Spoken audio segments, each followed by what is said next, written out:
بسم اللہ الرحمن الرحیم۔ السلام علیکم۔ یقیناً تمام تعریفیں اللہ کے لیے ہیں، ہم اس کی تعریف بیان کرتے ہیں، اسی سے مدد کے طلبگار ہیں۔ میں گواہی دیتا ہوں کہ اللہ کے سوا کوئی معبود برحق نہیں۔ ناظرین، وہ صحابی جن کے پیچھے رسول اللہ صلی اللہ علیہ وآلہ وسلم نے نماز پڑھی، یعنی حضرت عبد الرحمن بن عوف رضی اللہ تعالیٰ عنہ، آج انہی کے حوالے سے یہ ویڈیو پیش کی جا رہی ہے۔ آج کی اس ویڈیو میں ہم حضرت عبد الرحمن بن عوف رضی اللہ تعالیٰ عنہ کی زندگی کے چند حیران کن واقعات بیان کریں گے۔ اس ویڈیو میں ہم آپ کو حسن اخلاق کا نمونہ، سخاوت و شجاعت کا آفتاب، صحابی رسول صلی اللہ علیہ وآلہ وسلم حضرت عبد الرحمن بن عوف رضی اللہ تعالیٰ عنہ کی دولت کے حوالے سے چھپے راز بھی بتائیں گے۔ اس کے ساتھ ساتھ ان کی زندگی کے کچھ ایسے واقعات بھی آپ کو بتائیں گے جن کو سن کر آپ کی عقل دنگ رہ جائے گی اور آپ اپنی زندگی میں بہتر تبدیلیاں بھی لا سکیں گے۔ ناظرین، آپ ہماری یہ ویڈیو دیکھ کر لائک ضرور کیجئے گا اور کمنٹ سیکشن میں اپنی رائے کا اظہار بھی لازمی کیجئے گا۔ چلیے آج کی ویڈیو کا باقاعدہ آغاز کرتے ہیں۔ رسول اللہ صلی اللہ علیہ وآلہ وسلم کے جلیل القدر صحابی حضرت عبد الرحمن بن عوف رضی اللہ تعالیٰ عنہ بھی عشرہ مبشرہ یعنی ان 10 خوش نصیب ترین افراد میں سے تھے جنہیں اس دنیا کی زندگی میں ہی اللہ تعالیٰ کے رسول صلی اللہ علیہ وآلہ وسلم نے جنت کی خوشخبری سنائی تھی۔ آپ رضی اللہ تعالیٰ عنہ کا تعلق شہر مکہ کی قبیلہ قریش کے مشہور خاندان بنو زہرہ سے تھا۔ آپ رضی اللہ تعالیٰ عنہ کی ولادت رسول اللہ صلی اللہ علیہ وآلہ وسلم کی ولادت باسعادت کے تقریباً 10 سال بعد مکہ شہر میں ہوئی۔ آپ کا نام عبد الرحمن، ابو محمد کنیت، والد کا نام عوف اور والدہ کا نام شفا تھا۔ یہ دونوں ظاہری خاندان سے تعلق رکھتے تھے۔ حضرت عبد الرحمن رضی اللہ تعالیٰ عنہ کا اصل نام عبد عمر تھا۔ جب آپ ایمان لائے تو اللہ تعالیٰ کے رسول صلی اللہ علیہ وآلہ وسلم نے آپ کا نام تبدیل کر کے عبد الرحمن رکھ دیا۔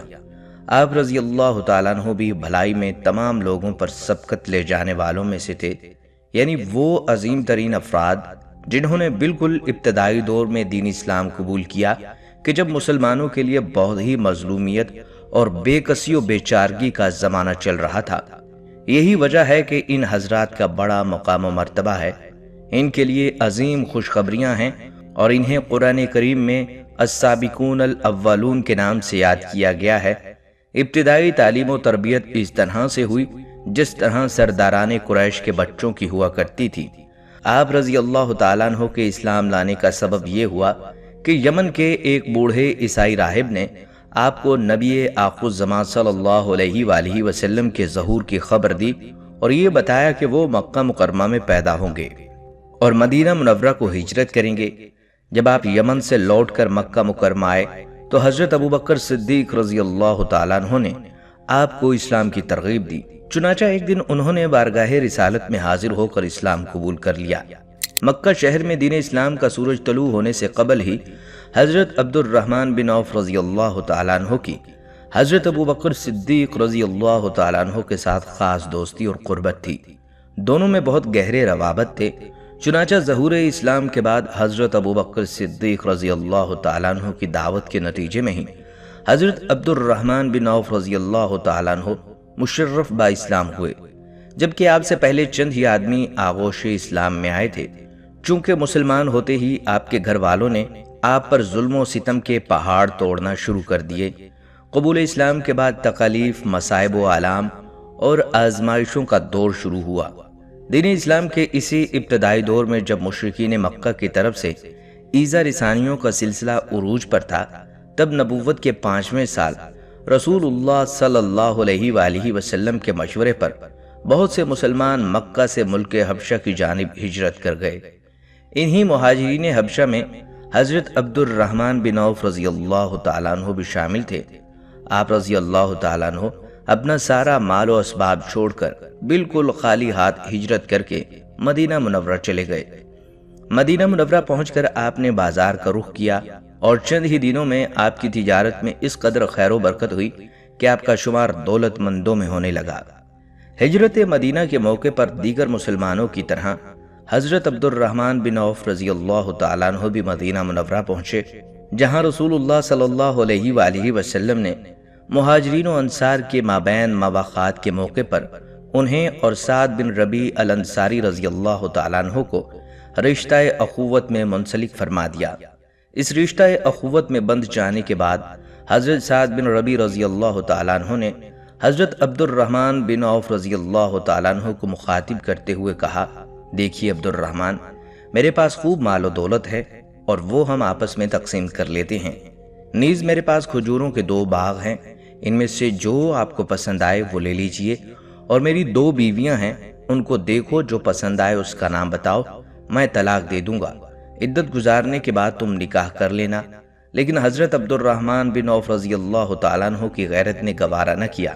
حضرت عبد الرحمن بن عوف رضی اللہ تعالیٰ عنہ نے اپنے انصاری بھائی کی اس مخلصانہ پیشکش پر ان کا خوب شکریہ ادا کیا، اور پھر انہیں مخاطب کرتے ہوئے کہا، اللہ آپ کے مال میں مزید خیر و برکت عطا فرمائے، آپ مجھے بس بازار کا راستہ دکھا دیجئے۔ لوگوں نے بنی قینقاع کے بازار میں پہنچا دیا، وہاں سے واپس آئے تو کچھ گھی اور پنیر وغیرہ نفع میں بچا لائے۔ دوسرے روز باقاعدہ تجارت شروع کر دی، یعنی مہاجرین صحابہ نے اپنے انصاری بھائیوں کی اس مہمان نوازی، حسن اخلاق، شرافت، فراغ دلی اور بے مثال ایثار سے ناجائز فائدہ اٹھانے کی کوشش نہیں کی، بلکہ ان پر بوجھ بننے کی بجائے محنت و مشقت کا راستہ اختیار کیا، اور جلد از جلد خود اپنے پیروں پر کھڑے ہونے کی جد و جہد میں مشغول ہو گئے۔ چنانچہ حضرت عبد الرحمن بن عوف رضی اللہ تعالیٰ عنہ نے بھی مدینہ میں تجارت کو اپنا ذریعہ معاش بنایا۔ شب روز کی محنت اور کوشش کے نتیجے میں ان کے مالی حالات کافی بہتر ہوتے چلے گئے۔ خوشحالی اور فراوانی جب نصیب ہوئی تو انہوں نے ایک انصاری خاتون کے ساتھ شادی بھی کر لی۔ ایک روز یہ رسول اللہ صلی اللہ علیہ وآلہ وسلم کی خدمت میں حاضر ہوئے تو کیفیت یہ تھی کہ ان کے لباس پر خوشبو کے کچھ اثرات تھے۔ رسول اللہ صلی اللہ علیہ وآلہ وسلم نے یہ خوشگوار تبدیلی دیکھی تو تعجب کی کیفیت میں اور نہایت شفقت بھرے انداز میں انہیں مخاطب کرتے ہوئے دریافت فرمایا، اے عبد الرحمن، کیا تم نے شادی کر لی؟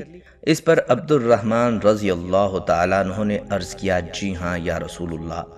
آپ صلی اللہ علیہ وآلہ وسلم نے فرمایا، اپنی دلہن کو تم نے مہر میں کیا چیز دی ہے؟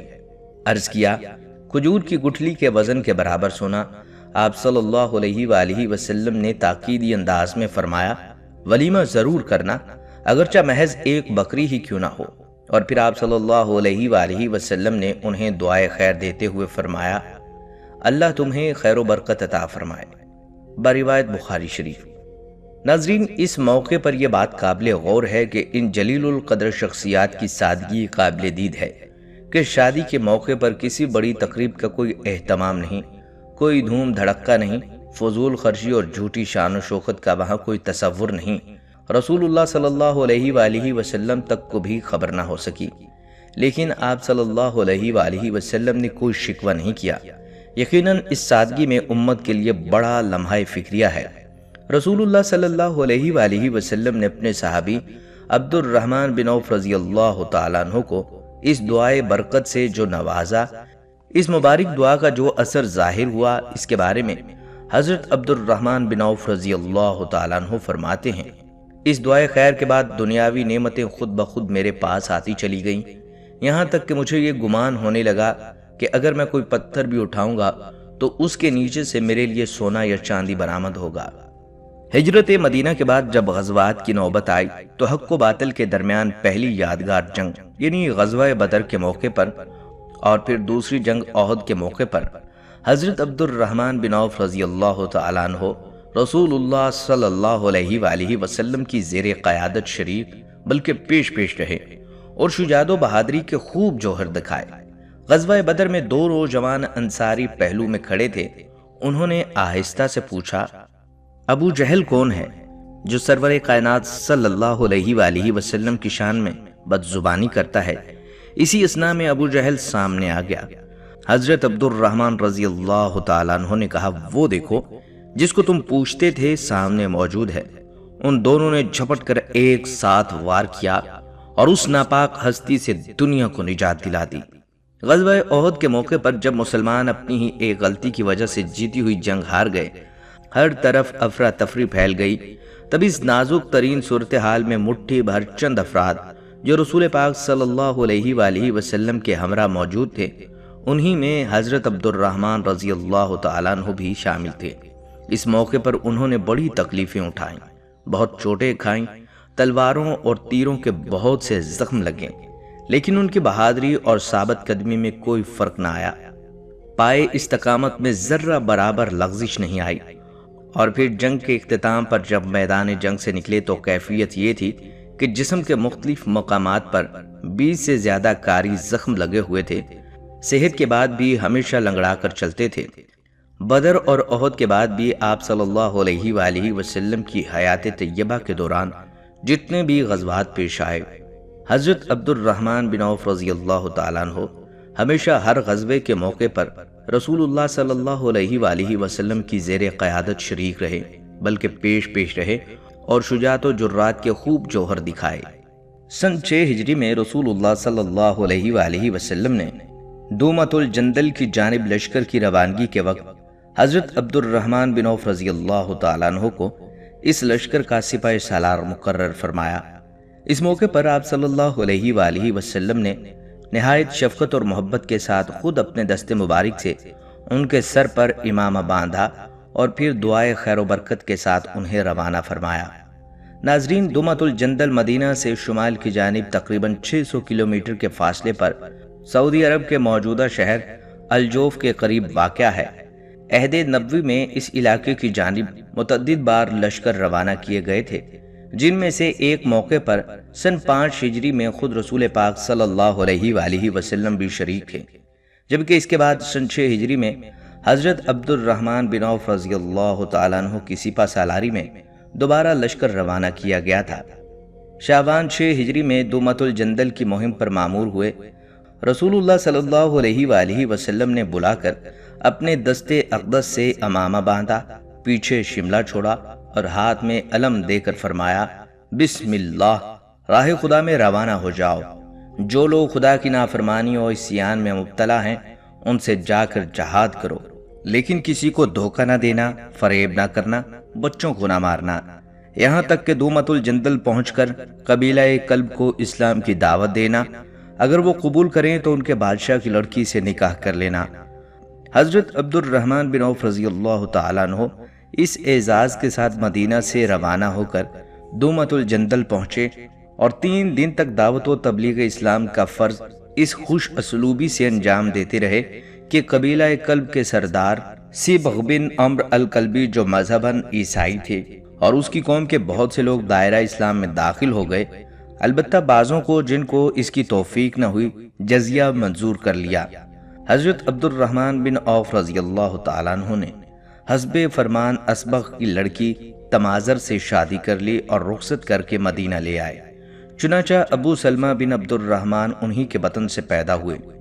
ناظرین، دین اسلام کی سربلندی کی خاطر حضرت عبد الرحمن بن عوف رضی اللہ تعالیٰ عنہ روز اول سے ہی قدم قدم پر مصائب و آلام کا خندہ پریشانی کے ساتھ مقابلہ کرتے رہے۔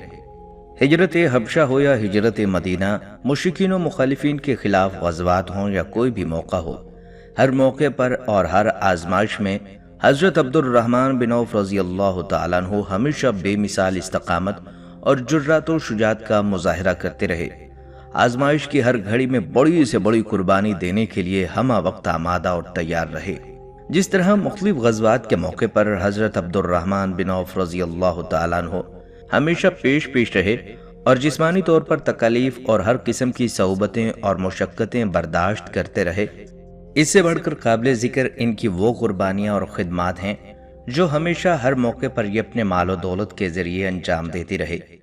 آپ کی سخاوت کا یہ عالم تھا کہ ایک مرتبہ آپ رضی اللہ تعالیٰ عنہ کا تجارتی قافلہ جو 700 اونٹوں پر مشتمل تھا، آپ رضی اللہ تعالیٰ عنہ نے پورا قافلہ بما اونٹوں اور ان پر لدے ہوئے سامانوں کے اللہ تعالیٰ کی راہ میں خیرات کر دیا۔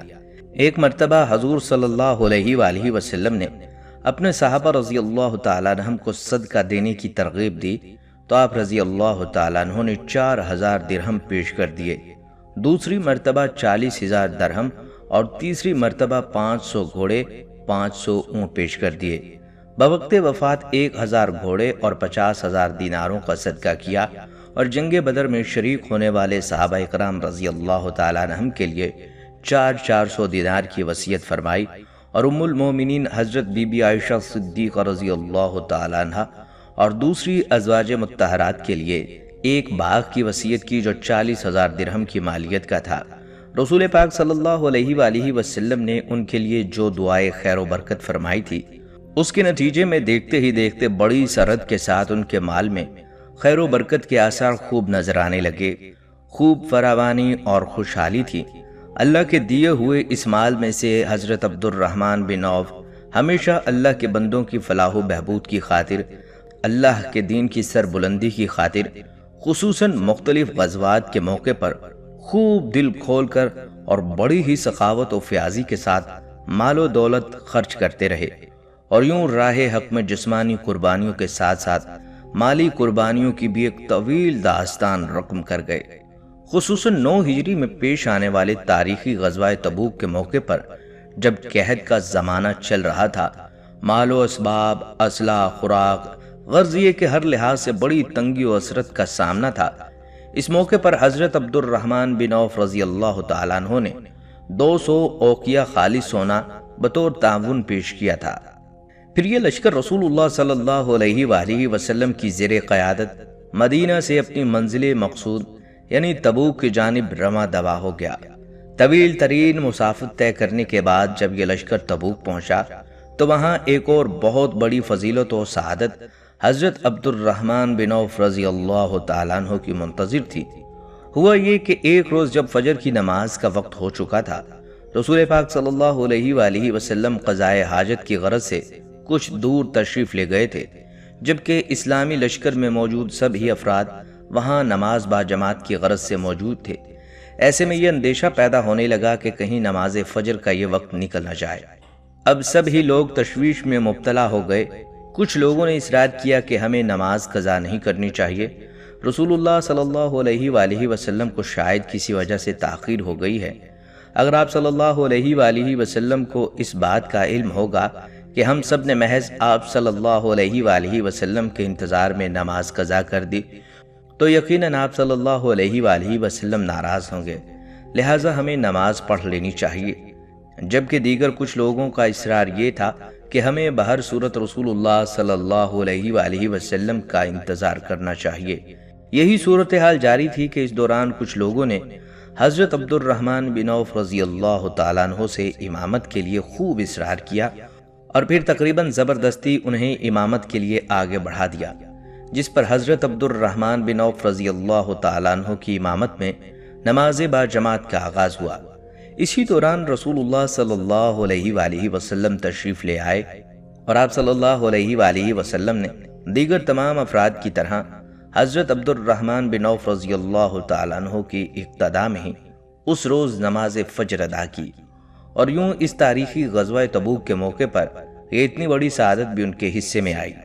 رسول اللہ صلی اللہ علیہ وآلہ وسلم کے مبارک دور میں ہمیشہ ہی آپ صلی اللہ علیہ وآلہ وسلم کے ساتھ حضرت عبد الرحمن بن عوف رضی اللہ تعالیٰ عنہ کا یہ تعلق، یہ محبتیں اور قربتیں اسی طرح برقرار رہیں، اور اسی کیفیت میں شب و روز کا یہ سفر جاری رہا۔ ناظرین، اسی طرح آپ مکہ کی فوج کشی میں بھی شریک تھے، اور اس کے زیر نگی ہونے کے بعد رسول اللہ صلی اللہ علیہ وآلہ وسلم نے حضرت خالد بن ولید رضی اللہ تعالیٰ عنہ کو قبیلہ بنو خزیمہ کے پاس جو اطراف مکہ میں مسکن گزین تھا دعوت اسلام کے لیے بھیجا۔ انہوں نے غلطی سے قتل و خون ریزی کا بازار گرم کر دیا۔ سرور کائنات صلی اللہ علیہ وآلہ وسلم کو اطلاع ہوئی تو نہایت متاسف ہوئے اور ہاتھ اٹھا کر بارگاہ رب العالمین میں 3 دفعہ اپنی براعت ظاہر کی۔ خدایا، خالد رضی اللہ تعالیٰ عنہ نے جو کچھ کیا میں اس سے بری ہوں۔ حضرت عبد الرحمن بن عوف رضی اللہ تعالیٰ عنہ کے خاندان اور قبیلہ بنی خزیمہ میں گو قدیم زمانہ سے عداوت چلی آتی تھی، یہاں تک کہ ان کے والد عوف کو اسی قبیلہ کے ایک آدمی نے قتل کیا تھا۔ تاہم اخوت اسلامی نے اس درینہ عداوت کو بھی محو کر دیا۔ چنانچہ اس خون ریزی سے بیزار ہو کر حضرت خالد بن ولید رضی اللہ تعالیٰ عنہ سے کہا، افسوس، تم نے اسلام میں جاہلیت کا بدلہ لیا۔ انہوں نے جواب دیا، میں نے تمہارے باپ کے قاتل کو مارا۔ حضرت عبد الرحمن بن عوف رضی اللہ تعالیٰ عنہ نے کہا، بے شک تم نے میرے باپ کے قاتل کو مارا، لیکن در حقیقت یہ فاقہ بن مغیرہ کا انتقام تھا جو تمہارا چچا تھا۔ حضرت عبد الرحمن رضی اللہ تعالیٰ عنہ کے والد عوف اور حضرت خالد رضی اللہ تعالیٰ عنہ کے چچا فاقہ بن مغیرہ تجارت کے خیال سے یمن جا رہے تھے۔ بنو خزیمہ نے راہ میں ایک ساتھ دونوں کو قتل کیا تھا۔ اس کے بعد دونوں میں نہایت گرم گفتگو ہوئی۔ آپ صلی اللہ علیہ وآلہ وسلم کو اطلاع ہوئی تو حضرت خالد بن ولید رضی اللہ تعالیٰ عنہ سے ارشاد ہوا، بس خالد، میرے اصحاب کو چھوڑ، اگر تو راہ خدا میں کوہ احد کے برابر بھی سونا صرف کرے گا تب بھی ان کے برابر نہ ہوگا۔ فتح مکہ کے بعد حجۃ الوداع تک جس قدر مہمات اور جنگیں پیش آئیں، حضرت عبد الرحمن رضی اللہ تعالیٰ عنہ سب میں شریک رہے۔ آخری سفر حج سے واپس آنے کے بعد 10 ہجری میں سرور کائنات صلی اللہ علیہ وآلہ وسلم نے وفات پائی اور ثقیفہ بنی سعدہ میں خلافت کا قصہ پیش آیا۔ حضرت عبد الرحمن بن عوف رضی اللہ تعالیٰ عنہ اسی گتھی کو سلجھانے میں شریک تھے اور صدیق اکبر رضی اللہ تعالیٰ عنہ کے ہاتھ پر بیعت کرنے میں ان کا تیسرا نمبر تھا۔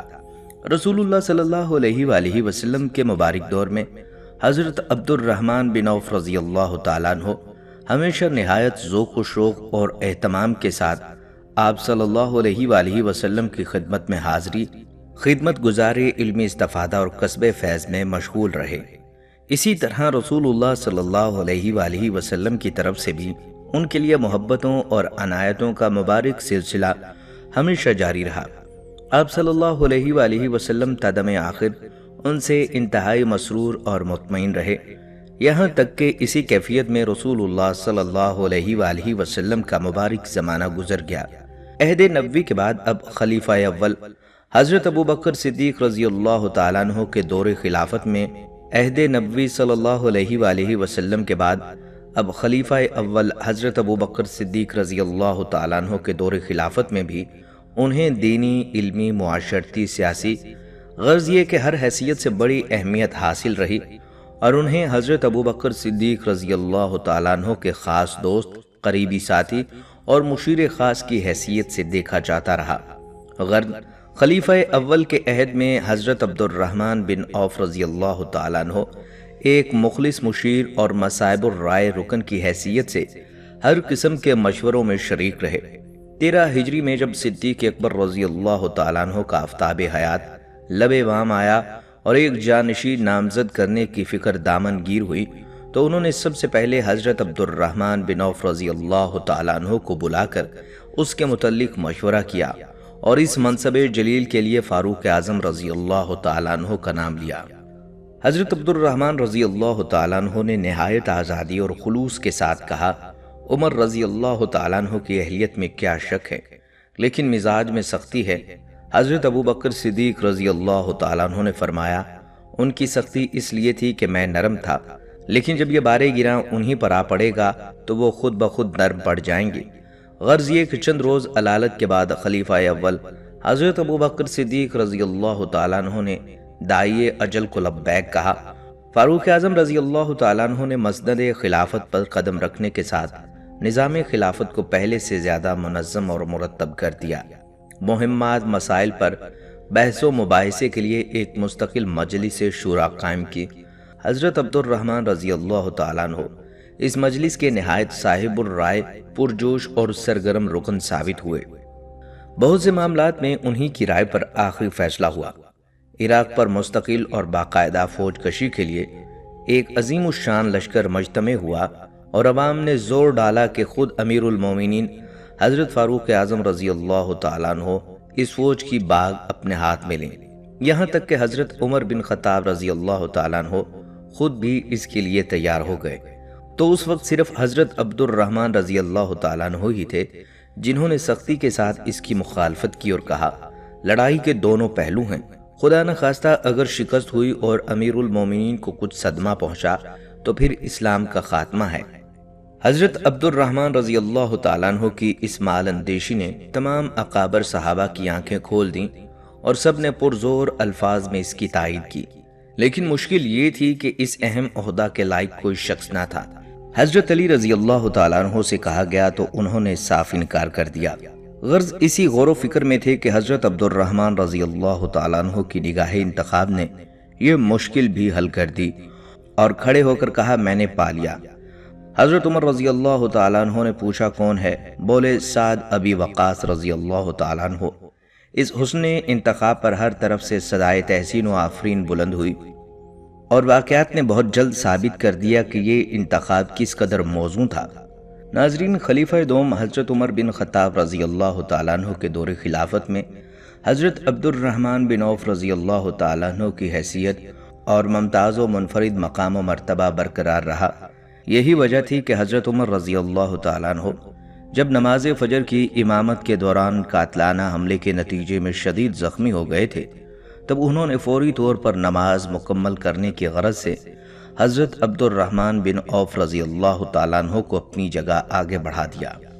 اس موقع پر حضرت عمر رضی اللہ تعالیٰ عنہ کو مسجد سے گھر تک منتقل کیے جانے کے بعد ان کی نازک حالت کے پیش نظر اکابر صحابہ میں سے متعدد شخصیات نے جب یہ اصرار کیا تھا کہ اے امیر المومنین اپنا کوئی جانشین مقرر کر دیجئے، تب آپ رضی اللہ تعالیٰ عنہ نے جن 6 افراد کے نام گنوائے ہوئے یہ تاکید کی تھی کہ یہی 6 افراد باہم مشاورت کے بعد آپس میں ہی کسی کو منصب خلافت کے لیے منتخب کر لیں۔ ان 6 افراد میں حضرت عبد الرحمن بن عوف رضی اللہ تعالیٰ عنہ بھی شامل تھے، اور ان 6 جلیل القدر شخصیات پر مشتمل اس مجلس شورا کی سربراہی کے لیے حضرت عمر رضی اللہ تعالیٰ عنہ نے ان میں سے حضرت عبد الرحمن بن عوف رضی اللہ تعالیٰ عنہ کو ہی منتخب کیا تھا۔ حضرت عبد الرحمن بن عوف رضی اللہ تعالیٰ عنہ کی وہی کیفیت اور وہی معمولات جاری رہے کہ دین اسلام اور مسلمانوں کی دینی اور علمی، سماجی اور بالخصوص مالی خدمات کے معاملے میں ہمیشہ پیش رہے۔ زمانہ جنگ کے موقع پر اسلامی لشکر کی تیاری کے لیے گراں قدر عطیات پیش کیے۔ زمانہ امن میں عام حالات میں عام مسلمانوں کی فلاح و بہبود کے لیے انتہائی سخاوت اور فیاضی، انسان دوستی اور دریا دلی کا مظاہرہ کیا کرتے۔ ناظرین، اسی طرح معرکہ نہاوند میں بھی حضرت عمر بن خطاب رضی اللہ تعالیٰ عنہ کو موقع جنگ پر جانے سے روکا، لیکن کبھی کبھی جوش مال اندیشی پر غالب آ جاتا تھا۔ چنانچہ جب مہم شام میں اسلامی فوجیں رومیوں کی عظیم الشان تیاریوں کے باعث مقام مفتوحہ چھوڑ کر پیچھے ہٹائیں، حضرت ابو عبیدہ رضی اللہ تعالیٰ عنہ سپاہ سالار اعظم نے رومیوں کے جوش و خروش اور اجتماع کی اطلاع دارالخلافہ میں بھیجی تو حضرت عبد الرحمن رضی اللہ تعالیٰ عنہ کو اس قدر جوش آیا کہ بےتاب ہو کر بولے، اے امیر المومنین، آپ خود سپاہ سالار بنیں اور مجھ کو ساتھ لے کر چلیں۔ خدا نخواستہ اگر ہمارے بھائیوں کا بال بھیگا ہوا تو پھر جینا بے سود ہے۔ لیکن اس موقع پر دوسرے معال اندیش صحابہ کرام رضی اللہ تعالیٰ عنہ نے مخالفت کی اور اسی پر فیصلہ ہوا۔ ایک ایسا وقت بھی آیا کہ جب یہ بات تمام لوگوں میں ضرب المثل بن گئی کہ مدینہ شہر میں ہر کسی انسان کا ضرور کسی نہ کسی شکل میں عبد الرحمن بن عوف کے مال سے تعلق ہے، کیونکہ ان کا یہ معمول تھا کہ مدینہ شہر میں جو خوشحال اور صاحب حیثیت افراد تھے ان کے لیے یہ وقتاً فوقتاً خیر سگالی اور باہمی قوت اور محبت کے اظہار کے طور پر ہدیہ اور تحائف روانہ کیا کرتے۔ ضرورت مندوں کو روپیہ پیسہ بطور قرض دیا کرتے۔ جو نادار اور مفلس قسم کے لوگ تھے بڑے پیمانے پر صدقات و خیرات کے ذریعے ہمیشہ ان کی مدد کیا کرتے تھے۔ الغرض اس دور میں مدینہ شہر میں آباد ہر شخص کا عبد الرحمن بن عوف رضی اللہ تعالیٰ عنہ کے مال و دولت کے ساتھ کسی نہ کسی شکل میں تعلق ضرور تھا۔ ناظرین، یہاں آپ کو حضرت عبد الرحمن بن عوف رضی اللہ تعالیٰ عنہ کے خوف خدا اور عشق الہی کے متعلق بتاتے چلیں۔ خوف خدا کے باعث دنیا کا ہر واقعہ ان کے لیے عبرت بن جاتا تھا اور اس کی ہیبت و جلال کو یاد کر کے رونے لگ جاتے۔ ایک دفعہ دن بھر روزہ رہے، شام کے وقت کھانا سامنے آیا تو بے اختیار مسلمانوں کا گزشتہ فقر و فاقہ یاد آ گیا۔ بولے، مصعب بن عمیر رضی اللہ تعالیٰ عنہ مجھ سے بہتر تھے۔ وہ شہید ہوئے تو کفن میں صرف ایک چادر تھی جس سے سر چھپایا جاتا تھا تو پاؤں کھل جاتے تھے، اور پاؤں چھپائے جاتے تھے تو سر کھل جاتا تھا۔ اسی طرح حمزہ بن عبد المطلب شہید ہوئے، حالانکہ وہ مجھ سے بہتر تھے، لیکن اب دنیا ہمارے لیے کشادہ ہو گئی اور ہمیں اس قدر نعمتیں مل گئی ہیں کہ مجھے ڈر ہے کہ شاید ہماری نیکیوں کا معاوضہ دنیا میں ہی ہو گیا ہو۔ اس کے بعد اس قدر رقت طاری ہوئی کہ کھانے سے ہاتھ کھینچ لیا۔ ایک صحابی رسول صلی اللہ علیہ وآلہ وسلم کی حیثیت سے حضرت عبد الرحمن رضی اللہ تعالیٰ عنہ رسالت مآب صلی اللہ علیہ وآلہ وسلم کی محبت اور خدمت و حفاظت میں ہمیشہ پیش رہے۔ واقعہ احد صحابہ اکرام کی جانثاری اور محبت کا نہایت سخت امتحان تھا۔ حضرت عبد الرحمن رضی اللہ تعالیٰ عنہ اس آزمائش میں پورے اترے، بدن پر 20 زخم کھائے، پاؤں میں ایسا کاری زخم لگا کہ لنگڑا کر چلنے لگے، لیکن جذبہ جانثاری نے میدان سے منہ نہ موڑنے دیا۔ حضرت سرور کائنات صلی اللہ علیہ وآلہ وسلم کبھی باہر تشریف لے جاتے تو حضرت عبد الرحمن بن عوف رضی اللہ تعالیٰ عنہ پیچھے پیچھے ہو لیتے۔ ایک دفعہ آپ صلی اللہ علیہ وآلہ وسلم باہر نکلے، حضرت عبد الرحمن بن عوف رضی اللہ تعالیٰ عنہ بھی پیچھے چلے، یہاں تک کہ رسول اللہ صلی اللہ علیہ وآلہ وسلم ایک نخلستان میں پہنچ کر سر بسجود ہو گئے اور اس قدر دیر تک سجدے میں رہے کہ ان کو خوف ہوا کہ شاید روح اطور اللہ تعالیٰ سے جا ملی۔ گھبرا کر قریب آئے تو آپ صلی اللہ علیہ وآلہ وسلم نے سر مبارک اٹھا کر فرمایا، کیا ہے عبد الرحمن؟ انہوں نے اپنی گھبراہٹ کی وجہ عرض کیا۔ ارشاد ہوا، جبرائیل امین علیہ السلام نے مجھ سے کہا کہ میں آپ کو یہ بشارت نہ دوں کہ خداوند تعالیٰ نے فرمایا کہ جو آپ صلی اللہ علیہ وآلہ وسلم پر درود بھیجے گا تو میں اس پر درود بھیجوں گا، اور جو آپ پر سلام بھیجے گا میں اس پر سلام بھیجوں گا۔ یعنی یہ طویل سجدہ سجدہ تشکر تھا۔ آپ صلی اللہ علیہ وآلہ وسلم کے بعد ہمیشہ آپ کی یاد تازہ رہتی تھی۔ نوفل بن ایاز فرماتے ہیں کہ عبد الرحمن بن عوف رضی اللہ تعالیٰ عنہ سے اکثر لطف و محبت رہتا تھا۔ در حقیقت وہ خوب ہم نشین تھے۔ ایک روز ہم ان کو اپنے دولت قدح پر لے گئے، پھر جو اندر داخل ہوئے اور غسل کر کے باہر آئے تو اس کے بعد کھانا آیا، روٹی اور گوشت دیکھ کر بے اختیار رونے لگے۔ میں نے پوچھا، ابو محمد رضی اللہ تعالیٰ عنہ یہ گریہ و زاری کیسی؟ بولے، رسول اللہ صلی اللہ علیہ وآلہ وسلم نے وفات پائی، لیکن تمام عمر آپ صلی اللہ علیہ وآلہ وسلم کے اہل و عیال کو پیٹ بھر کر جو کی روٹی بھی نہ ملی۔ ہم دیکھتے ہیں کہ آپ صلی اللہ علیہ وآلہ وسلم کے بعد اتنے دنوں تک دنیا میں رہنا ہمارے لیے بہتر نہیں۔ دیانتداری اور سچائی میں حضرت عبد الرحمن بن عوف رضی اللہ تعالیٰ عنہ کی نمایاں خوبی تھی۔ صحابہ کرام رضی اللہ تعالیٰ عنہم کو ان کی صداقت پر اس قدر اعتماد تھا کہ مدعی یا مدعا علیہ ہونے کی حیثیت سے بھی وہ تنہا ان کے بیان کو کافی سمجھتے تھے۔ ایک دفعہ حضرت عثمان بن عفان رضی اللہ تعالیٰ عنہ کی عدالت میں حضرت زبیر بن عوام نے مقدمہ دائر کیا کہ میں نے آل عمر رضی اللہ تعالیٰ عنہ سے ایک قطعہ زمین پر خریدا ہے جو عمر رضی اللہ تعالیٰ عنہ کو دربار نبوت سے بطور جاگیر مرحمت ہوا تھا، لیکن عبد الرحمن رضی اللہ تعالیٰ عنہ کا دعویٰ ہے کہ ان کو اور عمر رضی اللہ تعالیٰ عنہ کو ایک ساتھ جاگیر ملی تھی اور فلاں جگہ سے فلاں جگہ تک ان کا حصہ ہے۔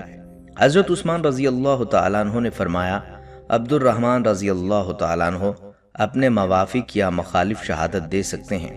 آپ صلی اللہ علیہ وآلہ وسلم نے فرمایا تھا کہ میرے بعد جو شخص میری ازواج مطہرات کی نگرانی اور محافظت کرے گا وہ نہایت صادق اور نیکوکار ہوگا۔ چنانچہ یہ فرض مخصوص طور پر حضرت عبد الرحمن بن عوف رضی اللہ تعالیٰ عنہ سے تھا۔ وہ سفر حج کے موقعوں پر ساتھ جاتے تھے، سواری اور پردہ کا انتظام کرتے تھے، جہاں پڑاؤ ہوتا وہاں انتظام اور اہتمام کے ساتھ اتارتے تھے۔ غرض انہیں صرف اپنی عصمت و عفت کے باعث امہات المومنین رضی اللہ تعالیٰ عنہما کی خدمات اور حفاظت کا فخر نصیب ہوا، جو ان کا مخصوص امتیاز ہے۔ ناظرین، حضرت عبد الرحمن رضی اللہ تعالیٰ عنہ کی فیاضی اور انفاق میں فی سبیل اللہ کا تذکرہ ہم پہلے بھی کر چکے ہیں۔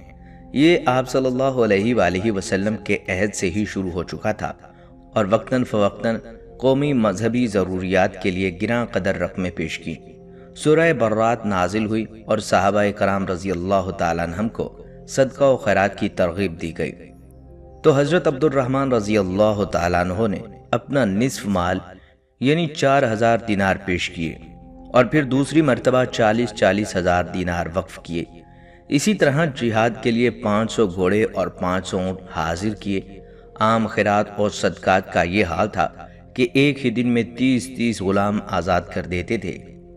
ایک دفعہ انہوں نے اپنی ایک زمین 40,000 دینار میں حضرت عثمان رضی اللہ تعالیٰ عنہ کے ہاتھ فروخت کی اور سب راہ خدا میں لٹا دیا، لیکن اس فیاضی کے باوجود ہر وقت یہ فکر رہتی تھی کہ کہیں اس قدر مال آخرت کے لیے موجب نقصان نہ ہو۔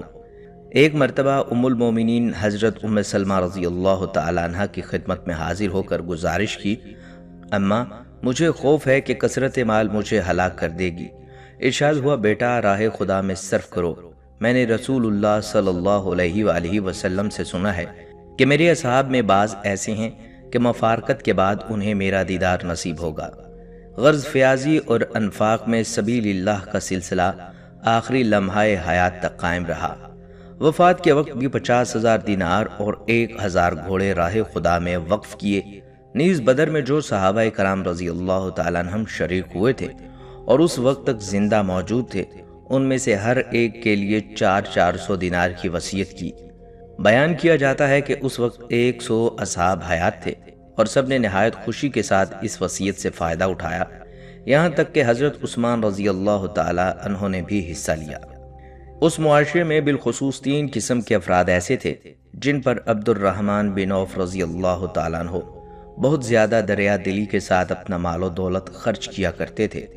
پہلی قسم تمام بدری حضرات، یعنی وہ جلیل القدر شخصیات جنہیں حق و باطل کے درمیان لڑی جانے والی اولین اور اہم ترین جنگ یعنی غزوہ بدر میں شرکت کا شرف نصیب ہوا۔ حضرت عبد الرحمن بن عوف رضی اللہ تعالیٰ عنہ ہمیشہ پابندی کے ساتھ ان کی خدمت میں قیمتی تحائف بھیجتے رہتے تھے۔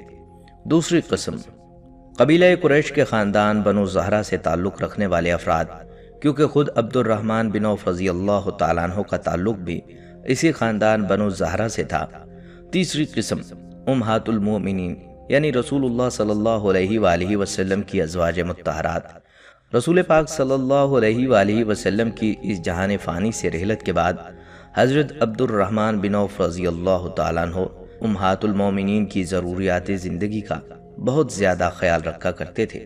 ہمیشہ ان سب کی خدمت میں اشیاء خورد و نوش اور دیگر اشیاء ضرورت نیز قیمتی تحائف ارسال کیا کرتے تھے۔ بالخصوص ہر سال حج بیت اللہ کے موقع پر یہ ان کے ہمراہ جاتے، دوران سفر ہر طرح سے ان کی ضروریات کا خیال رکھتے، خوب خدمت بجا لاتے، ان کے لیے عمدہ ترین سواریوں کا انتظام، نیز ہر طرح ان کی راحت و آرام اور قیام و طعام کا بندوبست خود اپنی ذاتی نگرانی میں کیا کرتے تھے۔ ظاہر بات ہے کہ امہات المومنین کی خدمت گزاری ایک بہت سعادت والی بات تھی۔ مزید یہ کہ اس سے حضرت عبد الرحمن بن عوف رضی اللہ تعالیٰ عنہ کی ایک اور بڑی سعادت مندی یہ بھی ظاہر ہوئی کہ امہات المومنین کو ان پر کس قدر اعتماد تھا اور مکمل بھروسہ تھا۔ اپنی زندگی کے آخری ایام میں انہیں یہ فکر لاحق رہتی تھی کہ اللہ نے مجھے اس قدر مال و دولت اور خوشحالی اور فراوانی سے نواز رکھا ہے، کہیں ایسی بات تو نہیں کہ اللہ نے مجھے سب کچھ بس اس عارضی اور فانی دنیا میں ہی دے دیا ہو اور آخرت کی ابدی اور دائمی زندگی کے لیے فقط محرومی ہو۔ یہ بات سوچ کر بہت زیادہ پریشان ہو جاتے، اکثر اوقات رقت طاری ہو جاتی اور تب اللہ کی راہ میں مزید صدقہ و خیرات کرتے۔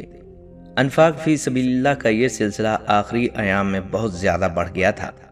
سن 23 ہجری میں یہ واقعہ پیش آیا جب کل 313 بدری حضرات میں سے 100 باقی تھے، تب حضرت عبد الرحمن بن عوف رضی اللہ تعالیٰ عنہ نے 100 بدری حضرات میں سے ہر ایک کی خدمت میں نقد 400 دینار بطور ہدیہ ارسال کیے، جو یقیناً بہت بڑی رقم تھی۔ ان دنوں ایک بار ملک شام سے ان کا تجارتی قافلہ مدینہ پہنچا۔ یہ قافلہ سامان تجارت سے لدے ہوئے 700 اونٹوں پر مشتمل تھا۔ بڑی تعداد میں خدام و ملازمین ہمراہ تھے۔ مال و اسباب سے لدے ہوئے یہ 700 اونٹ ان کے چلانے اور ہنکانے والے اور دیگر ملازمین جب مدینہ پہنچے، وہاں مختلف گلیوں اور محلوں سے گزرتے ہوئے جب یہ سب آگے بڑھ رہے تھے تو ان کی نقل و حرکت اور شور و غل کی وجہ سے عجیب سما بن گیا۔ کوئی گھر سے نکل کر حیرت سے اس قافلے کو تکنے لگا۔ ایسے میں کسی نے اس قافلے کی جانب دیکھتے ہوئے عبد الرحمن بن عوف رضی اللہ تعالیٰ عنہ کے بارے میں کوئی ایسی بات کہی جس سے یہ مفہوم سمجھ میں آتا تھا کہ عبد الرحمن بن عوف تو بس اب دنیا میں ہی کھو کر رہ گیا ہے۔ جلد ہی یہ بات کسی طرح عبد الرحمن بن عوف رضی اللہ تعالیٰ عنہ تک پہنچ گئی۔ ابھی وہ قافلہ مدینہ شہر میں اپنی آخری منزل تک ہی پہنچا تھا۔ مال و اسباب ان اونٹوں سے اتارنے کی بھی نوبت نہیں آئی تھی کہ کسی تاخیر کے بغیر فوراً حضرت عبد الرحمن بن عوف رضی اللہ تعالیٰ عنہ اپنی جگہ سے اٹھے اور نہایت سرت و بے چینی کی کیفیت میں اس قافلے کے پاس پہنچے اور وہاں موجود تمام افراد کو مخاطب کرتے ہوئے بآواز بلند یہ الفاظ کہے: لوگو تم سب گواہ رہنا، میں نے اپنا یہ تمام یعنی 700 اونٹ بما سامان اللہ کی راہ میں صدقہ کرتا ہوں۔ شب و روز اور ماہ و سال کا یہ سفر جاری رہا۔ سن 32 ہجری میں ایک دن جب حضرت عبد الرحمن بن عوف رضی اللہ تعالیٰ عنہ نے روزہ رکھا ہوا تھا، افطار کا وقت جب قریب آیا، خادم نے افطار کا سامان رکھا اور کھانا وغیرہ پیش کیا۔ اس کھانے پر جب نظر پڑی تو انتہائی اداس ہو گئے، مزاج پر رقت طاری ہو گئی۔ دسترخوان پر کچھ مہمان بھی موجود تھے۔ انہوں نے جب یہ اچانک سے افسردگی اور پریشانی دیکھی تو وجہ دریافت کی۔ عبد الرحمن بن عوف رضی اللہ تعالیٰ عنہ کی آنکھوں سے آنسو جھلکنے لگے اور کہنے لگے: مصعب بن عمیر تو مجھ سے بہت اچھے تھے، اللہ کے ہاں ان کا مقام و مرتبہ مجھ سے زیادہ تھا، لیکن اس کے باوجود کیفیت یہ ہوئی کہ آج سے تقریباً 30 سال قبل احد کے میدان میں رسول اللہ صلی اللہ علیہ وآلہ وسلم کی معیت میں جب ہم انہیں کفن پہنا رہے تھے، تب کیفیت یہ تھی کہ ان کا سر ڈھانپتے تو پاؤں ظاہر ہو جاتے، پاؤں ڈھانپنے کی کوشش کرتے تو سر اور چہرہ ظاہر ہو جاتا۔ آخر اس ناکام کوشش کے بعد بس اسی طرح ادھورے اور پھٹے پرانے کفن میں ہی ہم نے ان کو سپرد خاک کر دیا۔ حالانکہ وہ مجھ سے بہت اچھے تھے، مگر پھر بھی اس حالت میں وہ دنیا سے رخصت ہوئے۔ اتنا کہنے کے بعد عبد الرحمن بن عوف رضی اللہ تعالیٰ عنہ خوب پھوٹ پھوٹ کر رونے لگے، اور پھر تھوڑی دیر بعد جب کچھ طبیعت سنبھلی تو بولے: مصعب بن عمیر کا تو یہ حال، جبکہ میرے پاس اس قدر مال و دولت کی فراوانی، کہیں ایسا نہ ہو کہ اللہ نے مجھے سب کچھ بس یہیں اس فانی اور عارضی دنیا میں دے دیا ہو اور آخرت میں میرے لیے کچھ نہ ہو، نہ جانے اللہ کے پاس میرا اب کیا بنے گا۔ ناظرین، یہ سوچ تھی حضرت عبد الرحمن بن عوف رضی اللہ تعالیٰ عنہ کی، اور یہ جذبہ تھا جس کی وجہ سے مال و دولت کی فراوانی اور خوشحالی اور ہر قسم کے دنیاوی مال و اسباب کی بہتات کے باوجود ان کے مزاج میں کسی قسم کی خرابی کی بجائے اللہ تعالیٰ کے ساتھ تعلق مزید مضبوط اور مستحکم کرنے کی لگن، اللہ کے سامنے جواب دہی کا ہمہ وقت احساس، اللہ کے بندوں کے ساتھ حسن سلوک اور ان کی مدد کا جذبہ مضبوط سے مضبوط تر ہوتا چلا گیا۔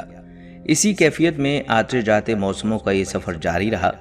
آخر سن 32 ہجری میں 75 سال کی عمر میں مدینہ منورہ میں ان کا انتقال ہو گیا۔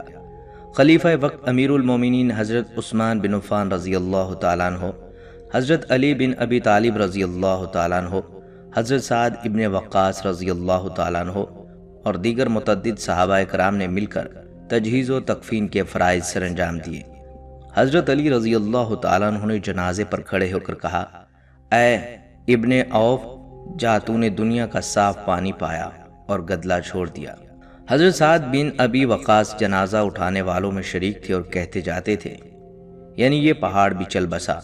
نماز جنازہ ان کی وصیت کے مطابق خلیفہ وقت حضرت عثمان بن عفان رضی اللہ تعالیٰ عنہ نے پڑھائی، اور پھر مدینہ منورہ کے قبرستان بقیع میں انہیں سپرد خاک کر دیا گیا۔ ناظرین، رسول اللہ صلی اللہ علیہ وآلہ وسلم کی صحبت نے حضرت عبد الرحمن بن عوف رضی اللہ تعالیٰ عنہ کے فضل و کمال کو علمی جواہر سے پر کر دیا تھا۔ گو کہ دوسرے کبار صحابہ رضی اللہ تعالیٰ عنہم کی طرح حدیثیں بہت کم روایات کی ہیں، تاہم خلفائے راشدین رضی اللہ تعالیٰ عنہم کو بہت اہم اور ضروری موقع پر اپنی معلومات سے فائدہ پہنچایا۔ بے شک آپ کو اللہ پاک نے بے حد کمالات سے نوازا تھا۔ اللہ پاک آپ پر اپنی کروڑوں رحمتیں اور برکتیں نازل فرمائے۔ دوستو، یہ تھی ہماری آج کی ویڈیو۔ امید کرتے ہیں کہ آپ کو یہ ویڈیو پسند آئی ہوگی۔ اگر آپ کو یہ ویڈیو پسند آئی ہے تو ہمارے چینل کو ضرور سبسکرائب کر لیں اور ساتھ ہی بیل کے بٹن کو بھی پریس کر لیں تاکہ آپ کے پاس ہماری آنے والی مزید ویڈیوز کا نوٹیفیکیشن پہنچ سکے۔ اللہ تعالیٰ آپ کو اپنی حفظ و امان میں رکھے، آمین۔